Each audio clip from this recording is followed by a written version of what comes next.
আমি একটা ছোট্ট গল্প বলি, গল্পটা শুনুন। এই ভিডিওতে আপনাদের ভালো লাগবে। গল্পটা হচ্ছে বানর আর বানরনি। আর বানরের একটা বাচ্চা আছে।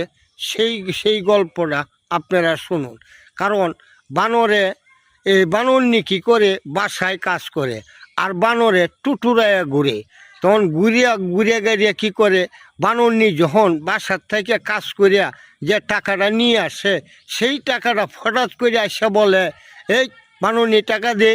হ্যাঁ, টাকা দিয়ে কী করবেন? তখন বলে, দে টাকাটা দে, একটু চার দোকানে মুটিপুলে আসি, ভালো ভালো গপ করে আসি। তখন কি করে, জোর করে নিয়ে যায়, নিয়ে ওই চার দোকানে চা খায়। আর এই দিক দিয়ে বানরনি আর এই বাচ্চাটা খুবই কষ্টে দিন কাটাচ্ছে। হঠাৎ করে এই সামনে ঈদ এসে গেছে। তখন বানরনি বাচ্চার জন্যে মার্কেটিং করার জন্যে বিভিন্নভাবে বিভিন্ন কৌশলে তার বাচ্চার জন্য কিছু টাকা জোগালো। যে টাকাটা জোগাচ্ছে সেই টাকাটা দিয়া এই ঈদের মার্কেট করব সেই বাচ্চার জন্যে, আর নিজেরাও কিছু কেনাকাটা করব। হঠাৎ করে বানরে আইসা মারামারি কইরা ওই টাকাটা নিয়ে গেল। নিয়ে বিভিন্ন জায়গায় মদের আড্ডায় পইরা তার সাথে মদ খাইয়া টাকাটা নিয়ে গেল। আর এই বানরনি আর ওই বানরনির বাচ্চা নিয়ে সেটা হতবজ্জর মধ্যে পড়ছে। ইদায় গেছে গা, নিজের মধ্যে তো বাচ্চার জন্যে কিচ্ছুই কিনতে পারে নাই।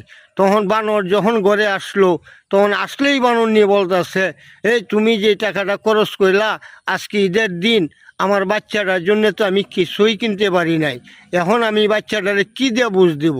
তখন কি করলো বানরে, হঠাৎ করে বানরনিরে দইরা ইচ্ছা মতে পিডানি শুরু করলো। এদিকে বাচ্চায় কইতেছে, বাবা আমি কিচ্ছু চাই না, আমার মাকে মাইরো না। তবেও মারতেছে, মারতে মারতে মাইরেই ফেলাইছে। মাইরে যখন গেছে গা, তখন এই বাচ্চাটার চিন্তা করেন, এই বাচ্চাটা কতটা কষ্টে পড়ে গেছে। তখন আপনারা যারা এরকম কাজকর্ম করেন, আমরা মানুষের মধ্যে আছি বহুত ধরনের লোক, তাহলে আপনারা অযথা টাকা পয়সা খরচ করবেন না, নিজেদের সংসারে কাজ করান। তাহলে দেখবেন আপনাদের পোলাপাইনও ভালো থাকবে, আপনি নিজেও ভালো থাকবেন, আপনার স্ত্রীও ভালো থাকবে, আপনাদের সংসার সাজাতে পারবেন। আর যদি বাজে চিন্তা আপনাদের মাথায় আসে, ঘরের স্ত্রীর কথা শুনেন না, কারো কথা শুনেন না, আপনার ইচ্ছা মতে চলেন, তাহলে আপনার সংসারে অভাব অকাঠন লেগেই থাকবো। তাহলে আমরা কি করব? আমরা প্রত্যেকটা মানুষ চিন্তা করব যে আমাদের প্রতিটা সংসার আছে, প্রত্যেকটা মানুষের অভাব অকাঠন আছে। সেই অভাব অকাঠনের মিটানির জন্যে নিজেদের কিছু ছাত্র বা নিজেদের ভালোবাসা ধরে রাখুন। কারণ বাচ্চাদের দিকে খেয়াল দেন, দুনিয়াতে ভালো থাকবেন আর নিজেও সুস্থ থাকতে পারবেন, মানুষের কাছেও সম্মান পাবেন, আর অসম্মানের কাজ কেউ করেন না।